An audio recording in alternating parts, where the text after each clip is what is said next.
Welcome. This is Jason Moss of the Georgia Manufacturing Alliance, and you're joining us for another interview as part of our Manufacturing in Georgia book tour.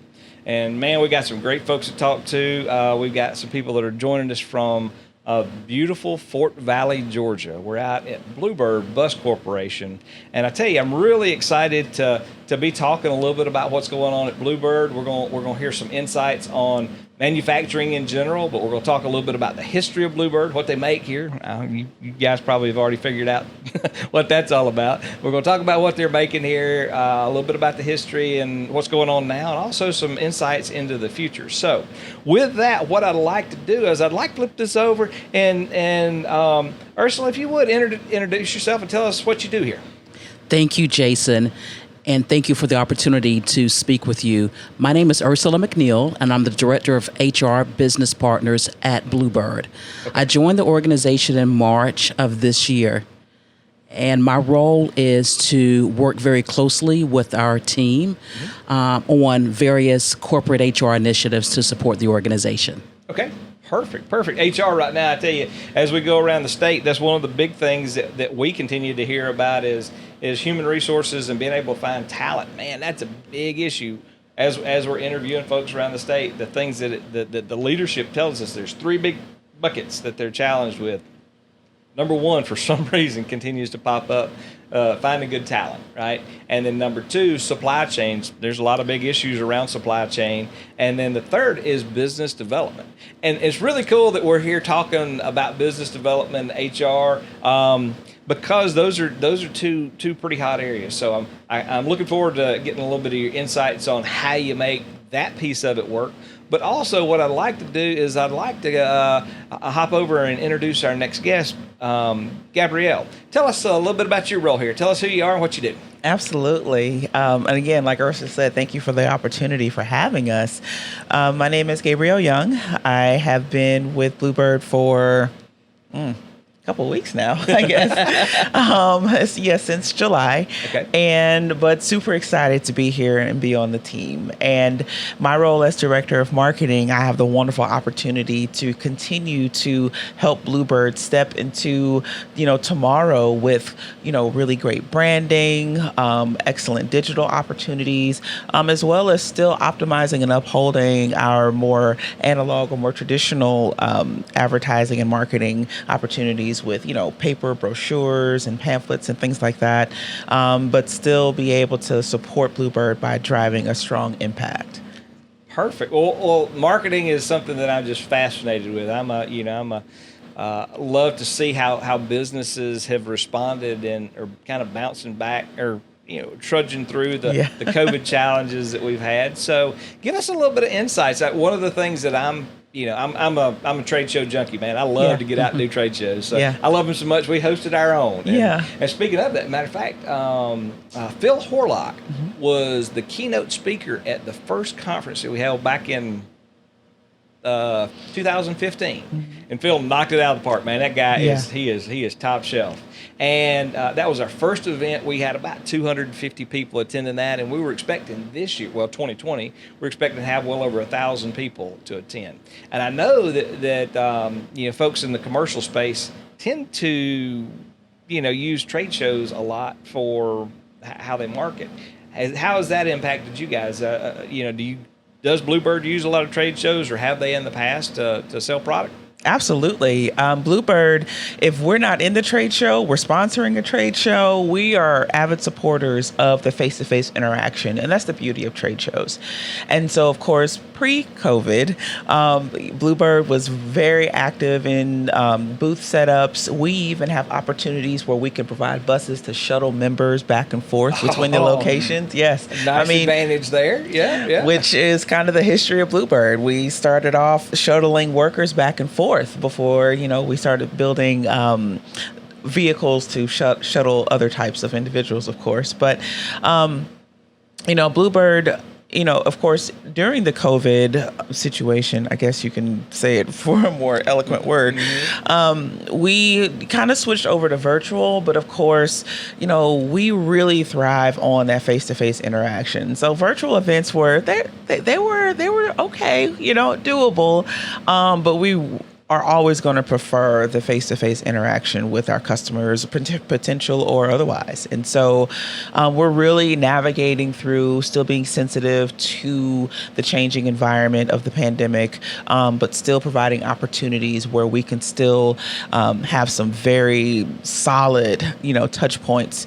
And to your point, yes, Phil Horlock is a very dynamic speaker. He is on fire for Bluebird and the Bluebird brand, and anyone is super lucky to have him on board. Yeah, that's cool. Well, I tell you, the trade show industries, we know it's kind of taken a little bit of a pause, and there's a big gap, from long lead time sales products. Yeah. I don't think we've seen all of that yet, but I am thankful to see some of the trade shows coming back. Yes. So I recently went to a design to part show, which is a contract manufacturing show at Cobb Galleria. That's where we host our events, or have for the past several years. And it was really fun to see so many people back out on the show floor, and there wasn't a mask to be seen. And it's been about probably about a month ago. And so with that, what I want to do is I want to kind of flip over here and let's talk a little bit about the HR side, as we're having to deal with some of the challenges that we're running into with COVID. So let's kind of talk a little bit about that. What are you seeing on the COVID side? I mean, I know that's one of the things that's sort of unique that we have to deal with on the HR side. How are things in Middle Georgia? What does it look like around here? Yes, so from an organizational standpoint, we always strive to maintain an environment where at the forefront is a focus on our employees' health and well-being. Yes. So despite the fact that we have been in this pandemic situation, we're really proud of the efforts we've been able to undertake in order to continue to foster an environment where our employees are safe and are well taken care of during this crisis. So we've implemented, sort of like other organizations, I'm sure, different safety protocols to ensure that we do have an environment that is safe, and we're able to continue to manufacture our products in a safe and healthy environment. We have provided opportunities for employees to voluntarily elect to become fully immunized by having mobile clinics on site set up to administer various doses of the vaccine. How's that been as far as operational? Because we got manufacturers from all over the country that are watching, mostly Georgia, but we do have folks from all over the country that are watching. Was that a pretty smooth operation to be able to bring the vaccination stations in? I mean, is that pretty convenient for your employees and stuff? It was pretty smooth. Okay. We went out to our employee population first to gauge their interest, to see how many individuals would be interested if we had the opportunity to bring a mobile clinic on site to administer vaccines. How many employees would be interested? Right. And we got a resounding response from our employee population that indicated there was a lot of interest. So we were able to, at this point, we have approximately 50% of our population fully vaccinated.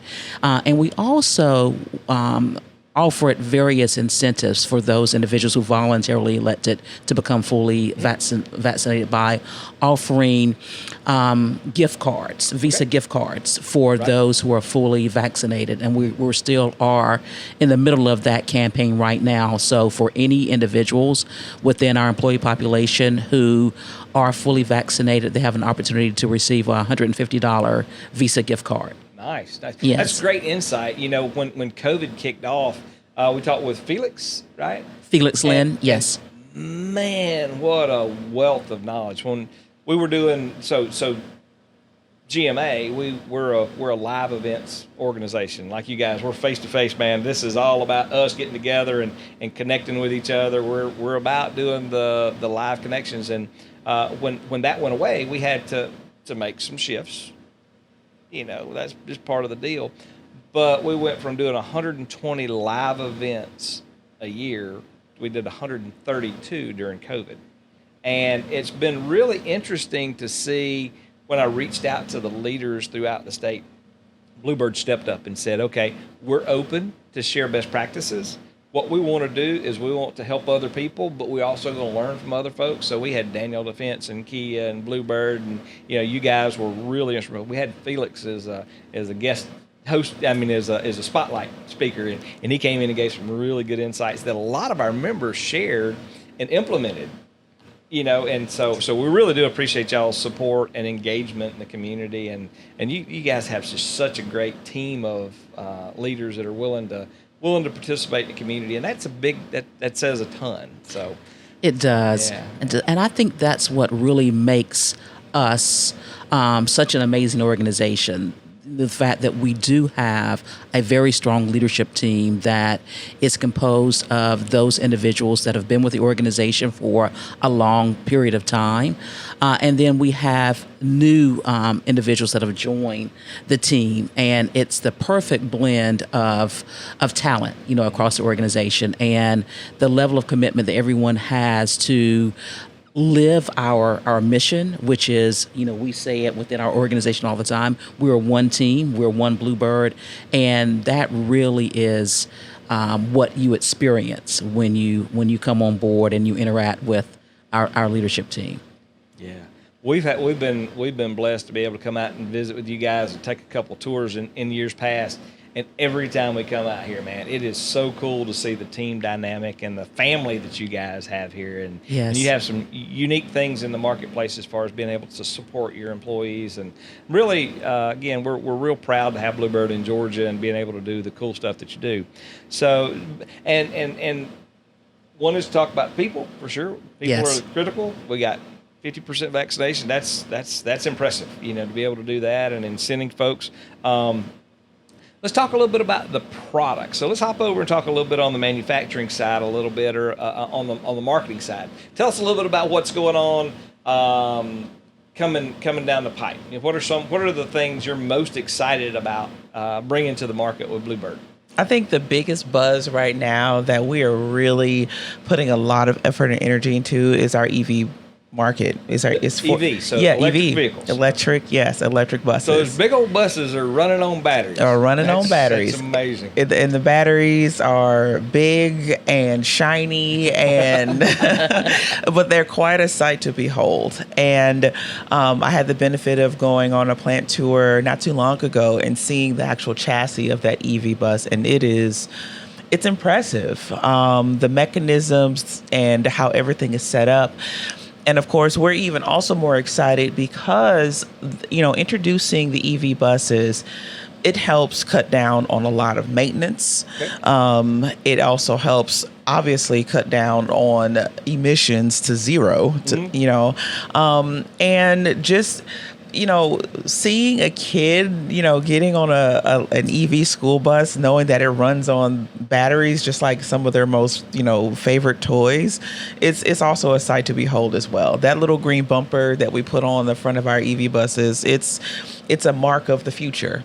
And, the EV market is one, it's growing rapidly daily. We're constantly, as a marketing team, keeping in touch with all of the other EV school bus manufacturers and producers and sellers, and making sure that, one, we're all aligned when it comes to the ethics of EV EV buses. But at the same time, making sure that Bluebird is remaining number one.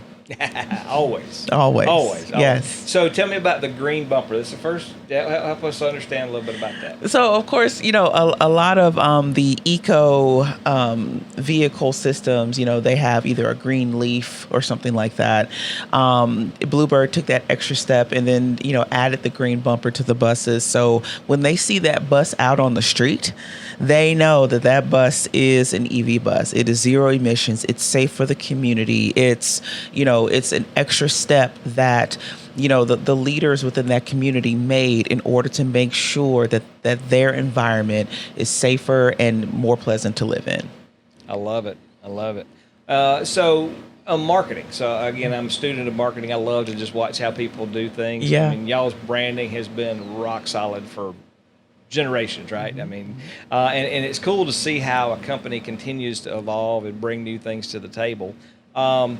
I was talking to Stuart Countess over at Kia just the other day, Yep. and that's one of the things that they brought to the table is the electric vehicles. Man, that whole market it's booming. Yes. And I live up in Lawrenceville, Yeah. just south of Gainesville. And Gainesville's got the new SK battery plant. They got about 2,500 people, I think, that are about to go to work out there. Yeah. Making batteries for all sorts of stuff. So talk, the electric vehicles, that's a big piece of it.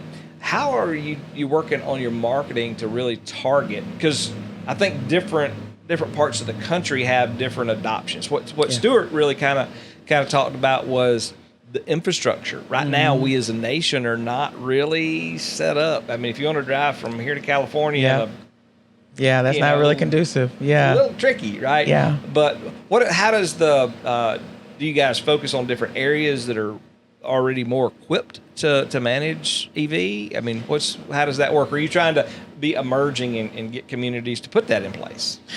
That is a great question, first of all. Secondly, this opportunity kind of affords, the Bluebird marketing team a multi-touch, basis when it comes to expanding the awareness of the EV buses.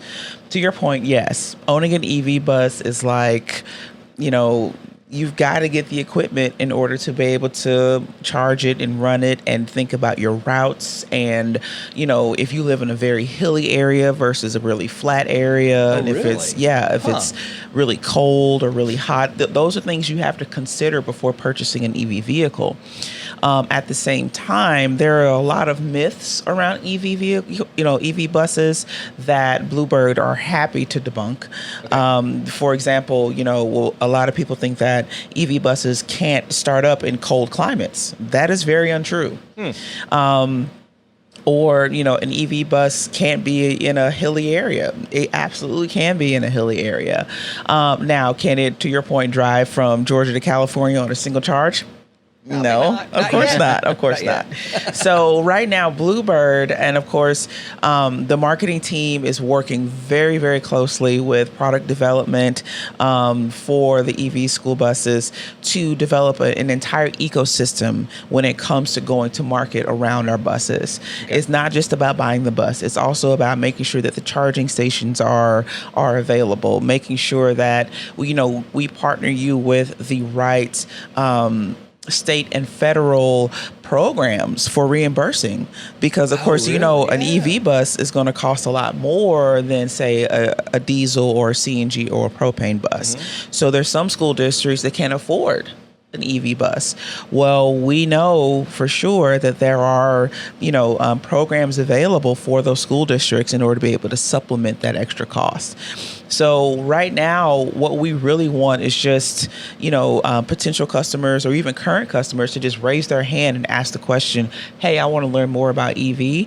And we could submerge them in as much information as they possibly need in order to help along in their buying process. I love it. Not just providing the bus, but providing the knowledge, the infrastructure, the ecosystem, like you Yep. said. That's pretty cool. And you know, when I was thinking about the infrastructure being built for the adoption of electronic vehicles, Yeah. it's different when you have a fleet, right? Yes. Because the buses all come to the same, Yeah. right? They come park back at the garage, and it makes sense to be able to plug those in and get them recharged and ready to go. And you may or may not know this, but how long does it take to recharge an EV bus? Is that a crazy question to ask? Or It's not a crazy Okay. question, and I will be honest with you. I honestly No. don't know. No, You know, no that is, worries. I don't want to guess like, oh, about 8 hours. No, I don't. I honestly don't know how long it takes. I do know that it takes longer to charge a bus than it does my phone. I do got know you. that for sure. Well, you know, that's the magic of keeping everything running. You know, we were getting all the bits and pieces set up, and you know, being able to have access to be able to recharge those things and build that infrastructure. I would imagine it takes a little while to put that in, but if you think about the exchange for that, when you don't have the oil, you know, the pits to change the oil and Yeah. you know, all the maintenance and the challenges that you know, gas or diesel engines bring to the table. It's an interesting trade-off. I think it may take a little while. Absolutely. So I love to watch what you guys are doing in the marketing side, and appreciate all that you're doing to bring that information to the table. So let's talk a little bit about. Let's kind of hop back over and talk a little bit about the HR side. So what are you seeing out there right now in HR? You know, I know that we've all had some challenges trying to keep people safe through the wild times, right? Yes. It's funny when COVID kicked off. Now we are a kind of unique association. We're a for-profit industry association. We're not affiliated with any government or university organization. We don't do any politics. Once a year we go to Capitol because it looks cool taking a picture with the governor. But outside of that, we don't get into the politics side of it. But when COVID kicked off, people were calling me saying, "Hey, are we essential? Are we essential? Are we essential?" Yeah. And I'm like, "Seem like you're essential to me. Go back to work."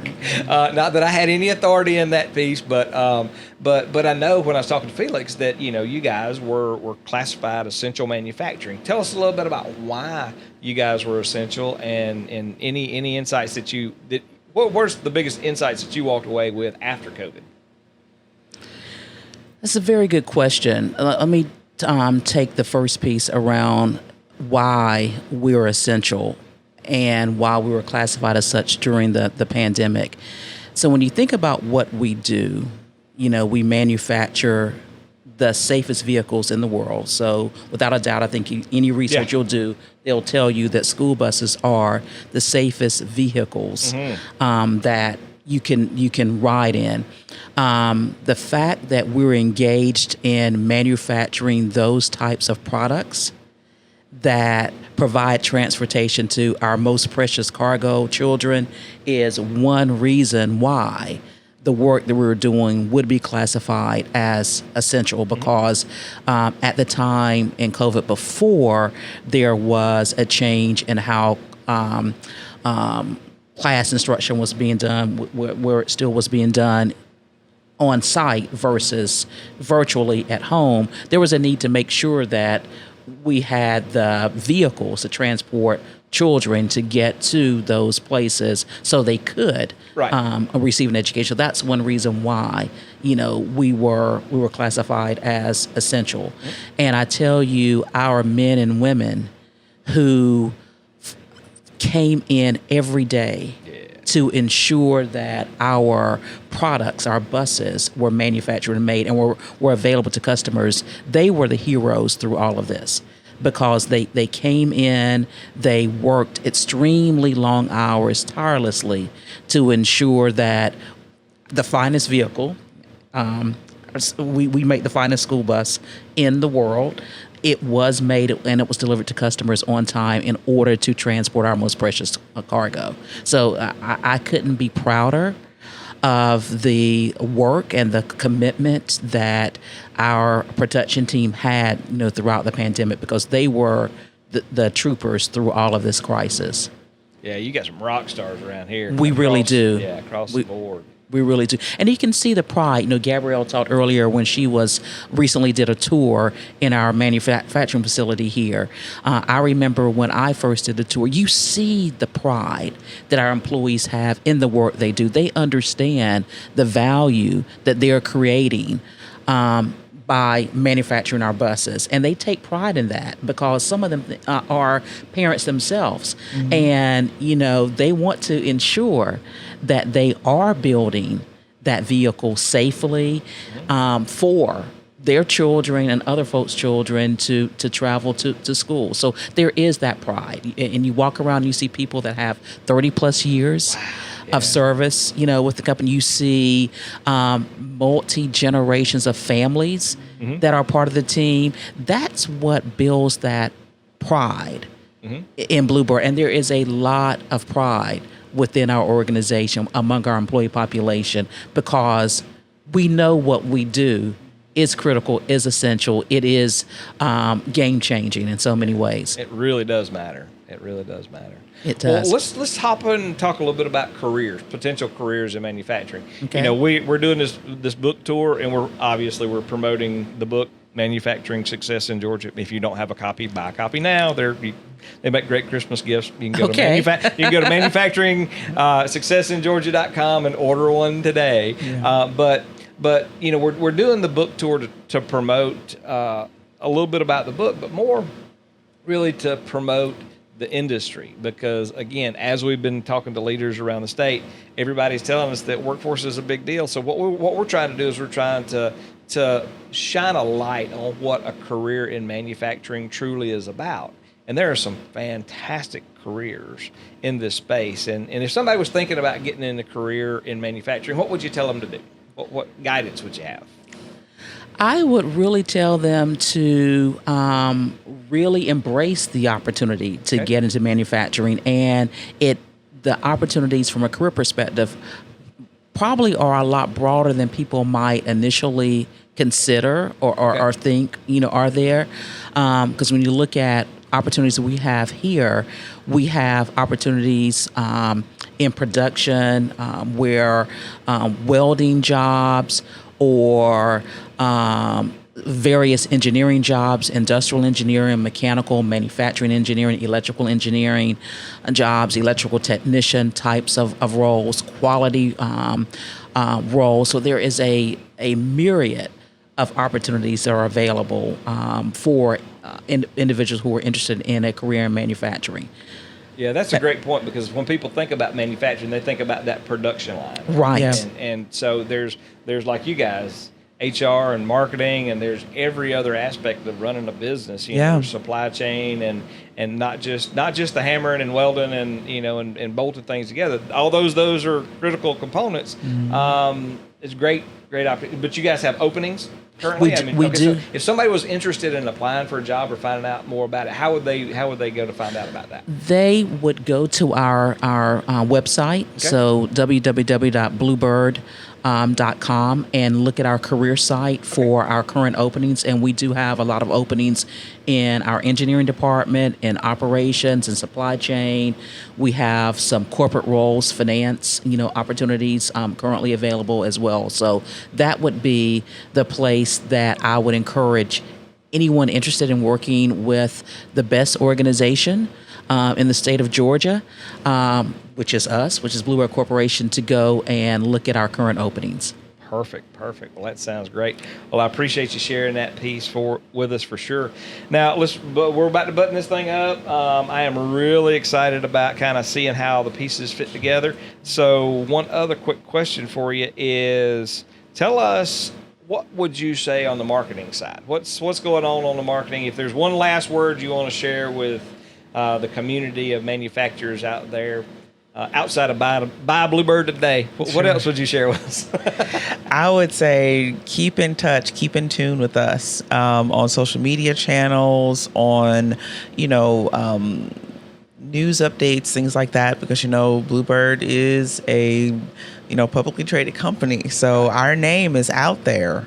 And because yes, we do manufacture school buses. Like Ursula said, we manufacture the safest vehicles out there.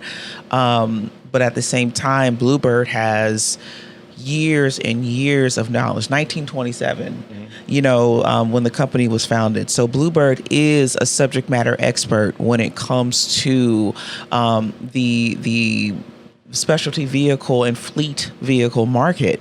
And there's a lot to say on the subject. And Bluebird is going to be one of the loudest voices out there. So if you have interest in, or you just want to keep in tune with us, follow us online, research us on social media channels and things like that, because get ready. We're going to have a lot to say. I love it. Stay in tune. Stay in tune. That's what I'm talking about. Yes. LinkedIn, Facebook, YouTube, all Yep. of those. And even more to come. Absolutely. I love yeah. it. Cool. Well, I got, as we wrap this thing up, I've got one last suggestion. If you have not done so, go online. There's a really great article about Bluebird, talking a little bit about what's going on, a little bit about the history and the future of Bluebird is in this book. So go to manufacturingsuccessingeorgia.com, learn all about Bluebird. And if you're interested in a potential career in the space, check out bluebird.com. Now, with that, guys, we're going to sign off. It has been another great day at GMA. We look forward to seeing you at upcoming events. Thanks, guys.